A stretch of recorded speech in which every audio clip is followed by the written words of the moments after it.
Arman Tsarukyan recently spoke openly about his connection with Dana White during a press conference in Russia, making it clear that there's absolutely no friction between him and the UFC. The Armenian lightweight even revealed that he's been lined up as a potential standby for the interim lightweight title fight at UFC 324 in January. However, he clarified that he's not serving as an official backup who will weigh in and stay through fight week. Instead, he's simply keeping his weight under control so that if the UFC calls him about a week ahead of the event, he'll be ready to jump in immediately. We're only 7 subscribers away from hitting our 200 subscriber goal. Let's go for it, guys. Thank you all for watching and subscribing.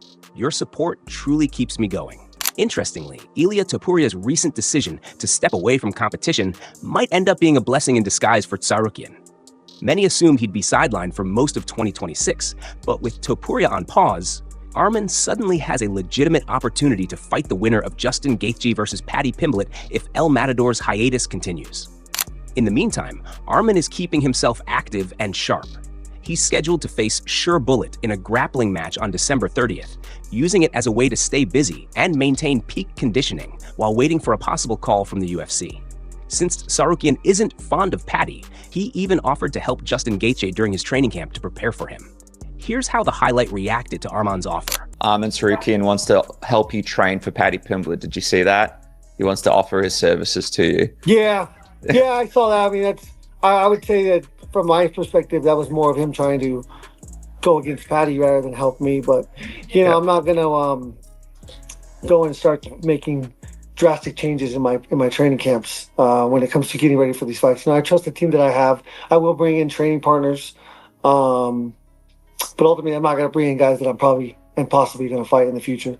I got nothing against. I mean, he'd be a great training partner. But ultimately, I might have to fight him one day, so that'd be not smart. Meanwhile, Ilia Topuria's time away from the division could turn out to be a silver lining for fans as well. When he eventually returns, the matchup waiting for him might be something massive. Possibly a super fight with Islam Makhachev at welterweight. If Topuria's lawsuit continues to drag on for as long as it appears it might, the UFC could be forced to strip him of his lightweight title, paving the way for his move up to 170 pounds. Analysts like Chael Sonnen have already begun speculating that once Ilia comes back, it'll be much easier for the UFC to slot him into a welterweight title shot than to reintroduce him as a defending lightweight champion. This becomes even more likely if Justin Gaethje beats Paddy Pimblett and claims the interim belt, since Ilia has already confirmed that the UFC has special plans in motion for Gaethje if that happens. Fans might be closer than ever to witnessing a dream matchup at welterweight. Ilia finally gave his first interview since the lawsuit drama began, though he didn't comment directly on the controversy. Instead, he focused on his fighting career and goals, mentioning his desire to compete in Madrid while sidestepping any legal talk. Let's hear what Chael Sonnen had to say about this evolving situation. Islam versus Ilia isn't huge, but now they got something to fight about. And you're not going to be able to get them together if Ilia remains the 55-pound champion, not for the White House long or even for some special spoof, no matter how important. You're not going to let those boys get together. They can find their way to each other very easily as long as Ilia isn't holding up a division any more than Islam's holding up a division. So if we have the ability to get the belt off of Ilia without giving him a scratch, right? I mean, behind the scenes, you're giving him a bump anyway. Behind the scenes, you pulled him down in the rankings and put Islam, a guy who refused to fight him. You put a guy who refused to fight Ilia over Ilia. So you want a pound of flesh. It's very clear that you do. Just take the whole damn thing. Don't take a little version of his belt back. Take the entire belt back and let's let him float around. And then those two can find out the hard way, the way everybody else has to do it, who really is the best fighter in the world.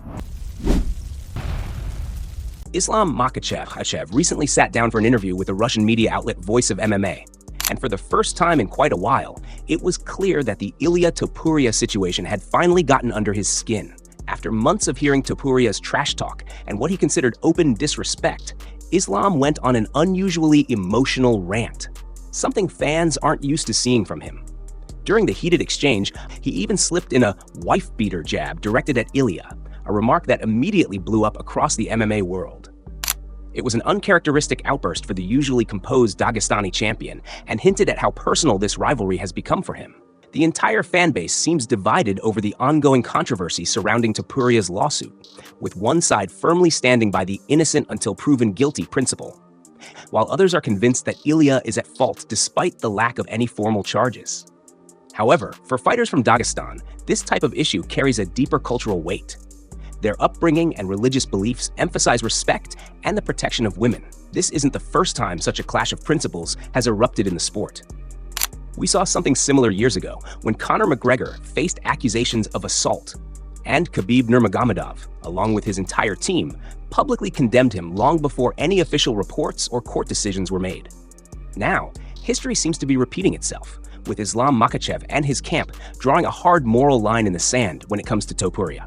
The entire situation has added an explosive emotional layer to what was already one of the most highly anticipated matchups in MMA.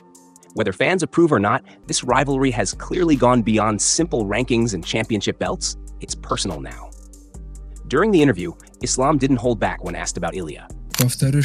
Listen, if you ask me about Ilia, it's simple. This guy has a big mouth, always talking a lot, and a nice haircut, but that doesn't make him a real champion in my eyes. For a long time, I didn't even want to mention his name. Why should I? If I beat him, everybody would just say, he just beat another small guy, etc. It adds nothing big to my legacy. And now, when I see this so-called champion, this wife beater, ducking hard fights, making excuses, hiding from everything, it shows his real character, weak inside the cage and outside too. Still, I understand the interest. The fans want this fight very much. It's big money, a huge event, good for everybody. He goes on social media all the time, calls me boring, calls me a coward, but he's the one who dropped his belt and ran away from the killers like Movsar in his division. If the fans want to see him lose so badly, okay, we can make it happen. I don't choose opponents, I fight whoever the UFC gives me. Put him in front of me, I will make it easy. Same as always, and show him the levels he can't reach just by talking. But first, he needs to prove something real at lightweight, needs to defend properly.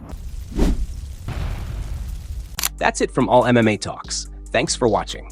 Don't forget to leave a like and subscribe for daily MMA news updates.